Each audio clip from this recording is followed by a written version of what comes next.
it's Tiny Tay and I'm back today with some more shenanigans. If you are new here, please remember to like, subscribe, and comment. If you're returning, hi, welcome back. I missed you. Let's get into today's video. This is the part 2 of my previous video on things that I think should be left in 2023. This is things that I think should come with us in 2024. This is obviously more positive than the last video, but that's okay. I normally don't do these type of videos, but for some reason I'm really feeling like it this year. So let's just jump right into it. One of the first things I think we should take with us, or continue to be taking with us into 2024, is kombucha. This year, well, I've always really liked kombucha. My favorite kombuchas are the ones that taste super vinegary. I really like to feel like I'm drinking vinegar, if I'm being honest, with like a dash of sparkling water in it. But there are kombuchas that taste like soda. There are juice kombuchas. There are tea kombuchas. There's so many kombuchas out there, and they're such an easy, like, beneficial way to support your body and your gut for pretty affordable prices, especially because places like Aldi, Walmart, and Target always has kombucha deals in my area, at least. So I really do feel like there is a kombucha out there for everybody, especially for people that like want to quit soda. I think that's a huge reason to get into kombucha, and I know a lot of people will have that on their New Year's resolution list, and that is respectable. Kombucha is a really good way to do that, and there are so many good brands out there. If you just want to get into kombucha, I definitely recommend doing that this year. It's a really small way to take a big step for your body.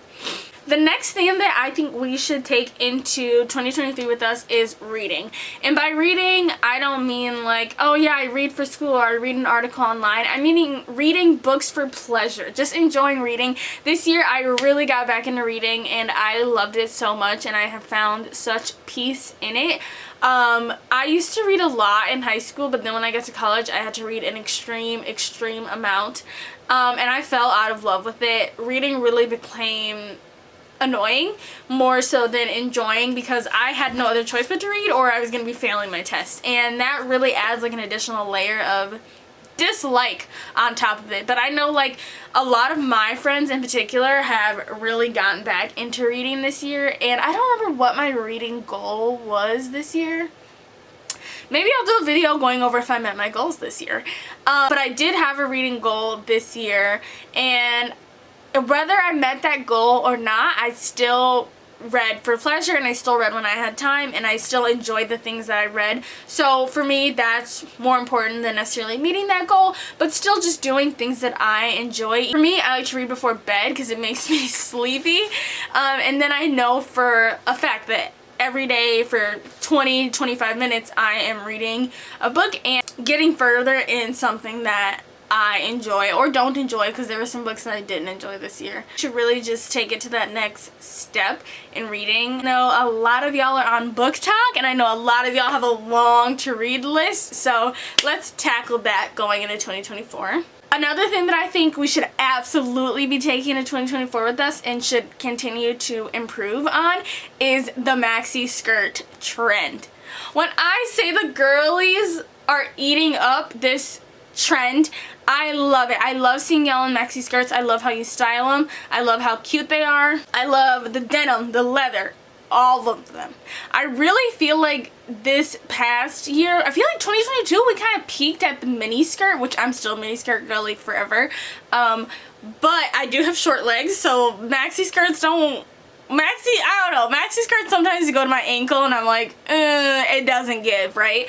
But I saw this really interesting video on TikTok the other day that kind of talks about how regional fashion impacts us, because I live in Minnesota, which is somewhat of a trendier state, and this lady in the video was talking about how if you live in Boston, if you live in Charlotte, if you live in like all of these big cities and you're wearing a maxi skirt with a leather jacket or like even a blouse, people are gonna be like, yeah, she's eating. But if you're wearing a maxi skirt with like a full coverage blouse in places like Tennessee or Alabama or even Utah, people are gonna be assuming different things about you, and maybe assume that you're associated with other things that you may or may not be. And I thought this was really interesting for me, because I love fashion history, and it's not something that I think about every day since Minnesota doesn't have as much overwhelming association with things as states like Utah do. When I wrote this on my list, I was thinking about it because obviously depending on where you are and where you're watching this video, when you hear me say maxi skirts, you're gonna be like,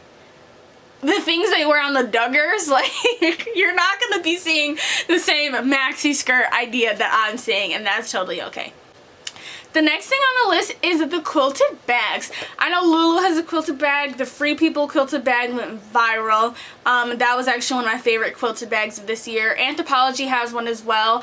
But I really do like them. I think, one, they're a nice, just like size bag because we're girls. Of course our pants don't have pockets. No, I'm just kidding. A lot of our pants do have pockets, but they're just obviously a lot smaller. Same with our jackets and sweatshirts. And that also goes back to fashion history too. Like, why do men always get the additional pockets and stuff like that? And that's why we're so excited when we're like, oh my god, this dress has pockets. The quilted bags, they're chic, they can be styled in very different ways, and they add texture to an outfit, which is nice because sometimes bag is the outfit. Speaking of bags, I really think mini bags will continue to peak in 2024. They're so cute, and I personally love those videos that are like, what's in my bag? And it's 2 lip glosses and a compact mirror. Like, same. That's what I take, and like your ID and stuff like that. But like, that is what I take when I go out. When I go to a Christmas party, when I go out with my parents, I'm such a like, la-di-da-di-da mini bag girl. And I do think that their popularity will continue, and a lot of brands, luxury and not luxury, are coming out with really good mini bags. The next thing I think is going to absolutely continue to peak in 2024 is Uggs. Their rebrand has been amazing. There's been a lot of like on TikTok about the 3 different Ugg brands and how Uggs don't hold up and how people aren't happy with Ugg qualities. That's one side of TikTok. The other side of TikTok is all Ugg girlies. I'm on the Ugg girly side of TikTok. I've been an Ugg girly, always will be. People say that they're not warm. I live in Minnesota. They're pretty warm for me. They've always kept my feet warm, even when I lived in Wisconsin. And the quality, and I've never had a problem with Uggs ever. Like, quality wise, of all of the brands that I consume in life, Ugg has been a pretty high quality brand. And also the designs that Ugg have just been coming out with have been so chef kiss and top tier. I hope to continue to see them blossom in 2024. The only thing that I will say I'm hating is that I still have not been able to get the Ugg Telfar bag, even though it's come and go 50 million times. I continually miss it, and that's the only hater thing that I have to say about Ugg. Other than that, I wish to see them prosper. Ugg has been one of my favorite brands forever. The next thing I want to say should come into 2024 with us is Native. Without Native body wash, I probably would have not discovered that I am able to use safely scented body washes again. I have vivid memories of like using my mom's scented body wash when I was younger and literally itching and burning like my skin so bad because I have eczema. And literally that was the first and last time I've ever used scented body wash up until 2 years ago when I discovered that Native was safe for me, which was pivotal in my life because I love now going and get all the different smells from Native, and they continually are dropping bops.